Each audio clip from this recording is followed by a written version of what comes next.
ఈ movie review చూసే ముందు ఒక లైక్ అండ్ సబ్స్క్రైబ్ చేయండి ప్లీజ్. అదర్స్ అనే ఈ మూవీ తమిళ్ నుంచి తెలుగులోకి డబ్బై ప్రైమ్ వీడియోలో స్ట్రీమ్ అవుతుంది. బేసిక్ స్టోరీ లైన్ ఏంటి అంటే, మూవీ స్టార్టింగ్లోనే ఒక వ్యాన్ యాక్సిడెంట్ జరుగుతుంది. ఆ వ్యాన్లో ఉన్న 3 అమ్మాయిలు మరియు అక్కడికి వచ్చిన ఒక దొంగ చనిపోతారు. కానీ డ్రైవర్ మాత్రం మిస్సింగ్. అసలు ఆ యాక్సిడెంట్ ఎలా జరిగింది? ఆ దొంగెవరు? ఆ అమ్మాయిలకేమైంది?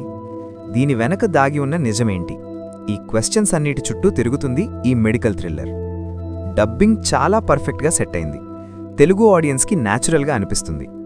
మూవీ హైలైట్స్: కృత్రిమ సంతానం ఐవీఎఫ్ పేరుతో జరిగే scam, orphan angle, medical mafia, వీటన్నిటిపై మనం ఎంత జాగ్రత్త పడాలో చెప్పే మూవీ ఇది. Music, investigation style, clues presentation అన్నీ ప్లస్ పాయింట్స్. ప్రతి క్లూని చాలా స్మార్ట్గా హ్యాండిల్ చేశారు. మూవీ మొత్తం ఎక్కడా బోర్ కొట్టకుండా స్మూత్గా వెళ్ళిపోతుంది. అదర్స్ అనే టైటిల్ ఎందుకు పెట్టారో కూడా లాస్ట్లో ఎక్స్ప్లెయిన్ చేస్తారు. అక్కడ టైటిల్ కార్డ్ పడేటప్పుడు ఫీల్ కూడా బాగుంటుంది. ఓకే, ఫ్యామిలీతో చూడొచ్చా? కొన్ని సెన్సిటివ్ మ్యాటర్స్ ఉన్నా కూడా వాటిని హెల్దీ అండ్ డీసెంట్ వేలో ప్రెజెంట్ చేశారు. సో ఫ్యామిలీతో హ్యాపీగా చూడొచ్చు. ఓవరాల్గా ఒకసారి డెఫినెట్గా చూడొచ్చు అనే మెడికల్ థ్రిల్లర్. నెక్స్ట్ ఏ మూవీ రివ్యూ కావాలో కమెంట్స్లో చెప్పండి. మోర్ వీడియోస్ కోసం లైక్, షేర్ అండ్ సబ్స్క్రైబ్ చేయండి.